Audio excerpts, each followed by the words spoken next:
வாங்க, இன்னைக்கு நாம ரொம்பவே சக்தி வாய்ந்த ஒரு ஆன்மீக செய்தியோட சாரத்தை ஆழமா பார்க்க போறோம். இது சாக்ஷாத் சிவபெருமானே நேரடியாக கொடுத்ததா சொல்லப்படுற ஒரு உபதேசம்.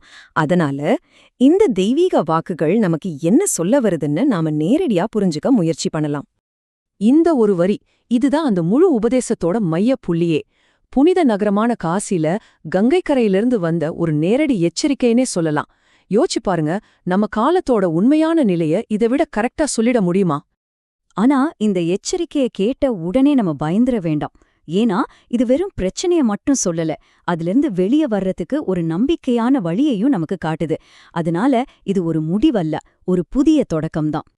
அப்போ அந்த தெய்வீக செய்தி என்னவா இருக்கும்? அது நம்ம கிட்ட இருந்து, அதாவது இந்த மனித குலத்துக்கிட்ட இருந்து என்னத்தை எதிர்பார்க்குது? வாங்க, மனித குலத்தோட தவறுகள் என்ன, அதிலிருந்து மீண்டு வர்றதுக்கான உண்மையான பாதை எதுன்னு இந்த தெய்வீக வாக்குகள் மூலமா நாம இப்ப விரிவாக பார்க்கலாம். சரி, முதல்ல ஒரு ரொம்ப முக்கியமான விஷயத்த நம்ம தெளிவுபடுத்திக்கணும். இங்க காசின்னு சொல்றது நம்ம நினைக்கிற மாதிரி ஒரு ஊர் மட்டும் கிடையாது. அந்த மூல ஆதாரம் என்ன சொல்லுதுன்னா, காக்கும் சிவனே காசின்னு சொல்லுது. அதாவது சிவனோட பாதுகாப்புல இருக்கிற ஒரு தெய்வீக நிலைதான் காசி. அந்த பாதுகாப்பு தான் காசி. வாங்க, முதல் பகுதிக்குள்ள போகலாம். மனித குலம் எங்க தப்பான வழியில தேடிட்டு இருக்கு? நாம பண்ற தப்பு என்ன? அந்த தெய்வீக வாக்குகள் என்ன சொல்லுதுன்னு பாப்போம். இந்த ஒரு கேள்விய பாருங்க, எவ்வளவு ஆழமான ஒரு விமர்சனம். நம்ம வாழ்க்கையே நிரந்தரம் இல்ல, ஆனா நம்ம தேடுறதெல்லாம் இந்த உலகத்துல இருக்கிற நிரந்தரமில்லாத விஷயங்களை. இதுதான் நம்மளோட அடிப்படையான குழப்பமேன்னு அது சொல்லுது. இப்ப பாருங்க, நம்மளோட நிலைமை எப்படி இருக்குன்னு இது பட்டியலிடுது. பொய்களுக்கு பின்னால ஓடுறது, தப்பு தப்பா செஞ்சு கர்மாவை சேர்த்துக்கிறது, நம்மளோட உண்மையான ஆன்மாவையே மறக்கிறது, பொறாமையோடையும் போட்டியோடையும் வாழ்றது, எதுக்கு பண்றோனே தெரியாம சில செயல்களை செய்யறது, இதுல இருக்கிற ஒவ்வொன்னும் தான் நம்ம துன்பத்துக்கு காரணம்னு அந்த தெய்வீக வாக்குகள் சொல்லுது. அடுத்து நாம பார்க்க போறது ஒரு ரொம்பவே கடுமையான விமர்சனம். அதாவது இந்த போலி பக்தி, வெறும் வெளிவேஷத்துக்காக பண்ற பூஜை புனஸ்காரங்கள், இதோட அபாயத்தை பத்தி தான்.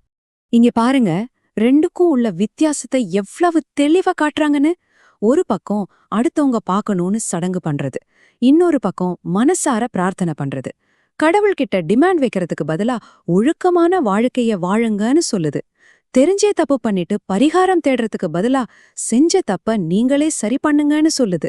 இது வெறும் சடங்குக்கும் உண்மையான பக்திக்கும் உள்ள பெரிய வித்தியாசத்தை நமக்கு உணர்த்து. இது ரொம்ப ரொம்ப முக்கியமான ஒரு எச்சரிக்கை. தெரிஞ்ச தப்பு பண்ணிட்டு அதுக்கு பரிகாரமா ஒரு பூஜையை பண்ணிட்டா சரியாயிடும் நினைக்கிறோம் இல்லையா? அது நடக்கவே நடக்காதுன்னு இந்த தெய்வீக வாக்குகள் அடிச்சு சொல்லுது. அது அந்த விளைவுகளை அழிக்காது, உல்டாவா இன்னும் கஷ்டத்தை தான் கொண்டு வரும்னு எச்சரிக்குது.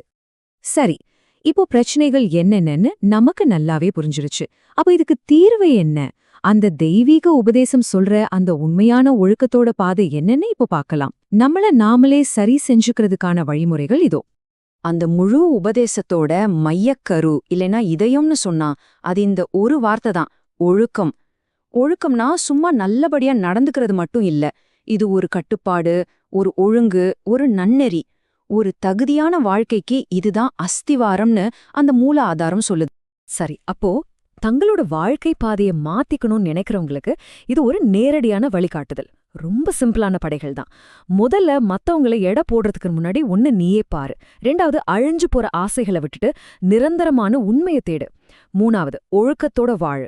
நாலாவது, தூய்மையான மனசோட கடவுளை கூப்பிடு. இது எது பெரிய தத்துவம்லாம் கிடையாது, ரொம்ப நேரடியான தெளிவான வழி. சரி, இவ்ளோ நேரம் பிரச்சனைகள் தீர்வுகள்னு பாட்டோம். இப்போ ரொம்ப நம்பிக்கையான ஒரு பகுதிக்கு வந்திருக்கோம். இந்த உண்மையான பாதையில போறவங்களுக்கு என்ன வாக்குறுதி காத்திருக்கு?